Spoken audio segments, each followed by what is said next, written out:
The rain tapped gently against the bay window of the study room in a semi-detached house in Chiswick, West London. Inside, the air smelled faintly of Earl Grey tea and old paperbacks, comforting yet charged with quiet tension. Emily, 20 years old and freshly home from her second year at a London university, slouched in a wingback chair, her white t-shirt slightly wrinkled and her light blue wide-leg jeans pulling softly around her trainers. She'd never been a troublemaker in school, but lately she'd developed a sharp tongue and a sharper sense of superiority, especially when it came to subjects she deemed irrelevant. Her parents, both professionals who valued education deeply, had grown increasingly worried. Emily's grades in literature and critical analysis had plummeted, not from lack of ability, but from open disdain. "It's all just dead white men telling women how to behave," she declared at dinner one evening, rolling her eyes. That was the night they decided to hire a home tutor. Enter Miss Thorne. In her early 30s, Miss Thorne was a graduate of Oxford with a decade of teaching experience, both in schools and private settings. She carried herself with quiet authority, always dressed in a tailored navy blazer, a crisp white blouse, a matching pencil skirt, and low black heels that clicked softly on hardwood floors. Her dark hair was pulled back neatly, and her voice, though calm, never wavered. She didn't raise it. She didn't need to. Their first session had been polite, if strained. Emily answered questions with minimal effort, often adding sarcastic asides under her breath. Thorne noted it but said nothing yet. By the third session, Emily's eye-rolling had become theatrical, her interruptions frequent. Still, Miss Thorne remained composed, redirecting with precision. But Emily mistook patience for weakness. What Emily didn't know was that her parents had signed a detailed agreement with Miss Thorne, one that included a clause about behavioral boundaries.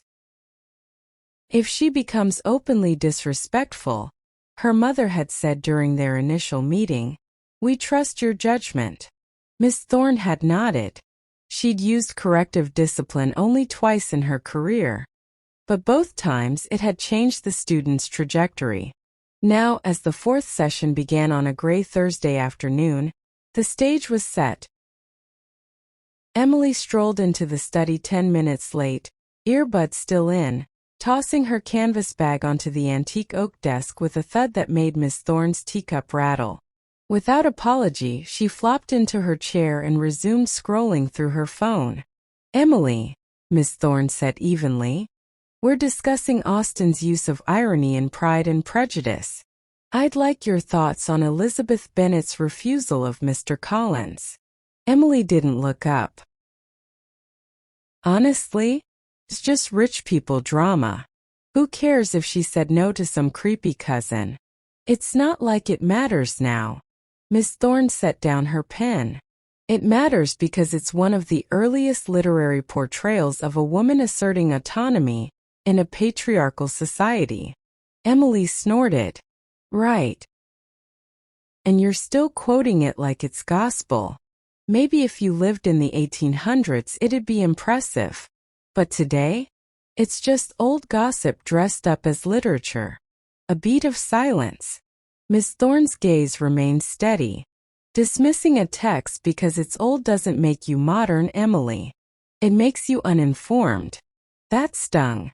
Emily's eyes flashed. "Oh, sorry. I forgot you're the oracle of dead authors. My bad for breathing the same air." She leaned back, propping her feet on the edge of the desk, trainers scuffing the polished wood. Miss Thorne didn't She'd written for an essay. Miss Thorne gently corrected a grammatical error. "There should be there in this sentence." Emily groaned. "Ugh, seriously? You're nitpicking commas now? Like you've never slipped up." Before Miss Thorne could respond, Emily reached for her water bottle and accidentally knocked it over. Clear water spilled across the tutor's annotated notes, ink bleeding into puddles. Oops, Emily said, not moving to help. Guess your perfect little lesson just got messy. Miss Thorne stood slowly. She blotted the papers with a handkerchief, her expression unreadable. Then she walked to the study door and opened it. Mrs. Carter, she called softly. Emily's mother appeared in the hallway, wiping her hands on an apron. Everything all right?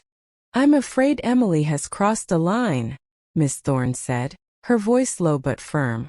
She's shown repeated contempt, not just for the material, but for the process of learning itself. As per our agreement, I believe corrective discipline is warranted. Emily shot upright. You can't be serious. I'm 20. You're not my parent. Her mother looked at her, then at Miss Thorne, and after a long pause nodded. If you think it's necessary, then yes. Emily's face paled. Mum, do as she says, Emily, her mother replied, her tone leaving no room for argument. Then she turned and walked away as Thorne closed the door and turned to Emily. Stand by the desk. Emily crossed her arms. No way. Emily, Miss Thorne said, her voice calm but edged with steel. You've mocked knowledge, wasted your own potential, and disrespected someone trying to help you. You chose this path. Now face it. Something in her tone, the quiet certainty, made Emily's bravado falter. Slowly, reluctantly, she stood and walked to the desk, still in her white t-shirt and wide-leg jeans, her trainer squeaking on the floor. Miss Thorne opened her leather satchel and removed a smooth wooden paddle, dark-stained, well-used but not cruel-looking. This isn't about and accept 5 strokes. Each one has a reason. Emily's breath hitched. 5. Yes. And you'll thank me after.